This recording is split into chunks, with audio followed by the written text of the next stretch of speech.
This YouTube channel does not promote any violent, harmful, or illegal activities.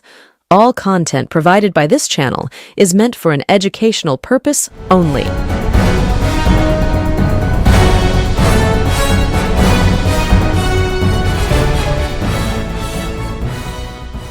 Ritabrata শিবিরের ভবিষ্যৎ যে অন্ধকার তার ঋতব্রত বন্দ্যোপাধ্যায়ের সঙ্গে যারা যারা আছেন তারা খুব ভালো মতো বুঝতে পারছেন, এবং সব থেকে ভালো যিনি বুঝতে পারছেন তিনি এই মুহূর্তে পশ্চিমবঙ্গ বিধানসভার বিরোধীদের চিফ হুইপ আখরুজ্জামান।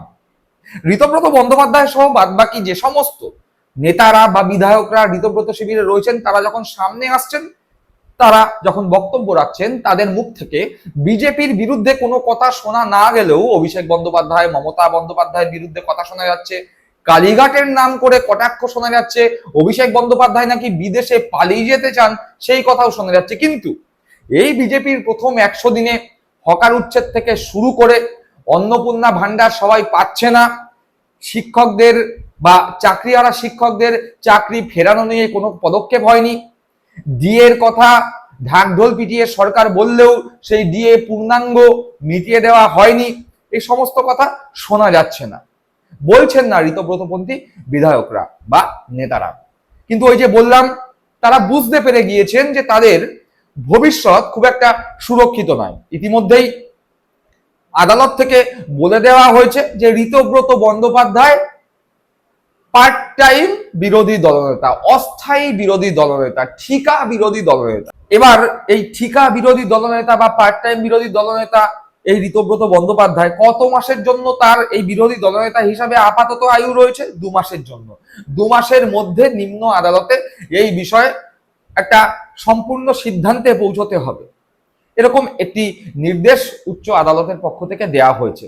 আর ঠিক এই পরিস্থিতিতে দাঁড়িয়ে যখন নিজেদের ভবিষ্যৎ অন্ধকার, তখনই ঋতব্রত বন্দ্যোপাধ্যায়ের অন্যতম ভরসার মানুষ বিজেপির বিরুদ্ধে সুর চড়িয়েছেন। হঠাৎই বেসুরো হয়ে উঠেছেন আখরুজ্জামান। হ্যাঁ, ঋতব্রত শিবির যখন তৃণমূল কংগ্রেসের, কালীঘাটপন্থী তৃণমূল কংগ্রেসের সমালোচনায় ব্যস্ত, ঠিক তখনই সম্পূর্ণ অন্য পথে হেঁটে বিজেপির বিরুদ্ধে সুর চড়িয়েছেন আখরুজ্জামান। শুনুন তার কথা। আমরা প্রত্যেকেই বলি যে নতুন সরকারকে সময় দেওয়া উচিত, কারণ মানুষ অনেক প্রত্যাশা নিয়ে সরকারকে নির্বাচিত করেছে। কিন্তু আমার যেটা মনে হচ্ছে যে মানুষের যে প্রত্যাশা ছিল সমস্ত প্রত্যাশা কিন্তু ফেলিওর হয়ে যাচ্ছে। তখন কোনোটাতে কিন্তু আমাদের সফলতা নেই। গত সরকারের যেগুলো ছিল নতুন বদলে পুরনো যে জিনিস যখন হচ্ছে, সেহেতু এটা আমাদের কাছে স্যাটিসফ্যাকশন নয়।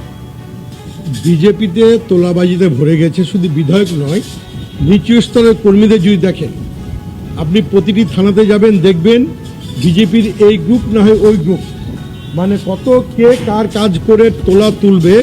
একটা সিন্ডিকেট সরকার নতুনভাবে চালু হয়েছে বাংলায়।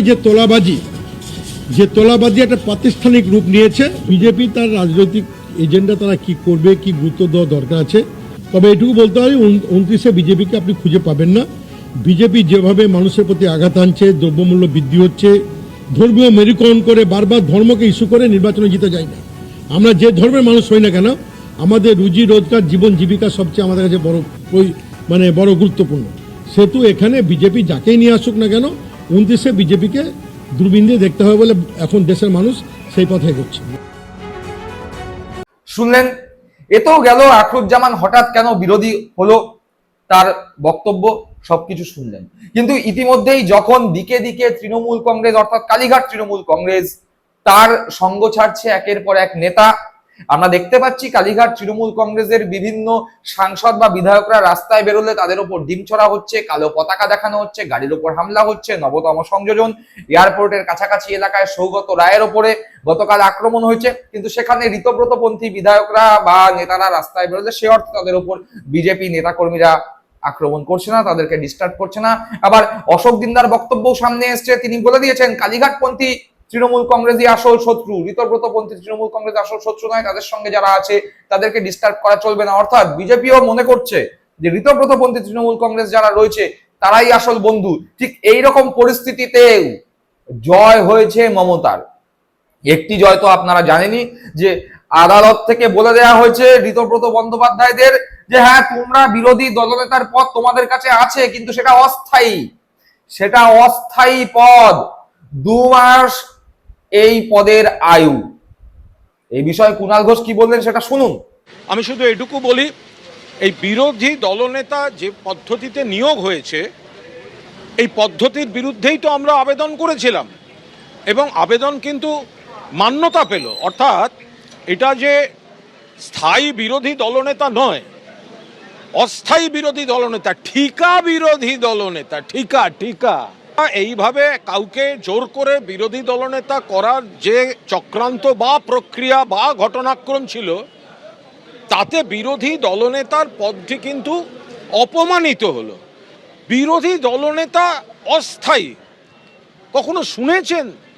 স্পিকার সাহেব তাকে বিরোধী দলনেতা করার সময় কিন্তু আমরা বলেছিলাম এই পদ্ধতিতে, যে পদ্ধতিতে হলো সেটা ঠিক নয়।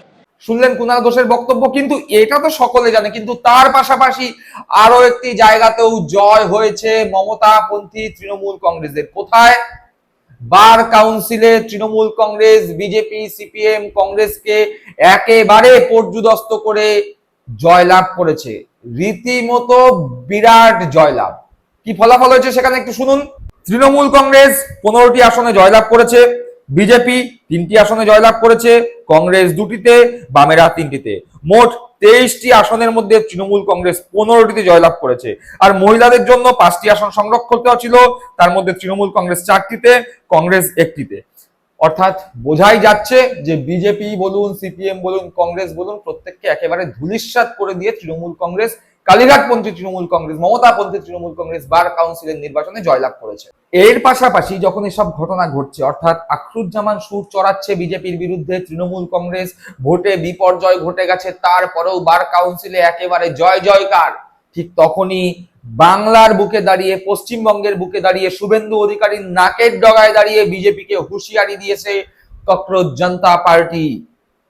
ককরোচ জনতা পার্টি ইতিমধ্যেই জানেন বাঁকুড়ায় যেই ঘটনা ঘটেছে, সেই ঘটনার পরিপ্রেক্ষিতে বাংলায় এসেছিল যেই ব্যক্তি মারা গিয়েছেন বা যাকে পিটিয়ে হত্যা করা হয়েছে, সেই ব্যক্তির পরিবারের সঙ্গে ককরোচ জনতা পার্টির সদস্যরা দেখা করেছেন এবং তৎপরবর্তী সময় কলকাতায় এসে প্রেস ক্লাবে তাদের প্রেস কনফারেন্স করার কথা ছিল, সাংবাদিক সম্মেলন করার কথা ছিল, কিন্তু দেখা গেল প্রথমে বলছে জল জমে গেছে, তারপরে বলছে বিদ্যুৎ নেই, এরকম নানান অজুহাতে প্রেস ক্লাবের যে অনুমতি দেওয়া হয়েছিল তা বাতিল করে দিয়েছিল। স্বাভাবিকভাবেই ককরোচ জনতা পার্টির পক্ষ থেকে বলা হয়েছে যে বুঝতে পারছি কোন জায়গা থেকে চাপ আসছে, কিন্তু তারা থেমে থাকেননি, তারা মাঠে দাঁড়িয়ে, একদম দাঁড়িয়ে দাঁড়িয়ে প্রেস কনফারেন্স করেছেন এবং সেখান থেকে স্পষ্ট সরাসরি হুমকি হুঁশিয়ারি পশ্চিমবঙ্গের বিজেপির বিরুদ্ধে, শুভেন্দু অধিকারীর বিরুদ্ধে।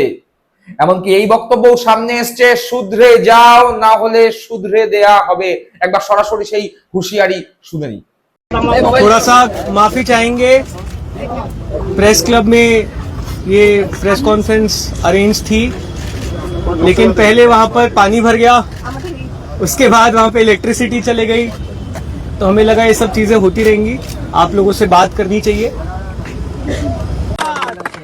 और भाजपा के जितने भी गुंडे घूम रहे हैं पूरे देश भर में, उनको आखिरी वार्निंग दे रहे हैं, सुधर जाओ वरना सुधार दिए जाओगे। শুনলেন সেই হুঁশিয়ারি।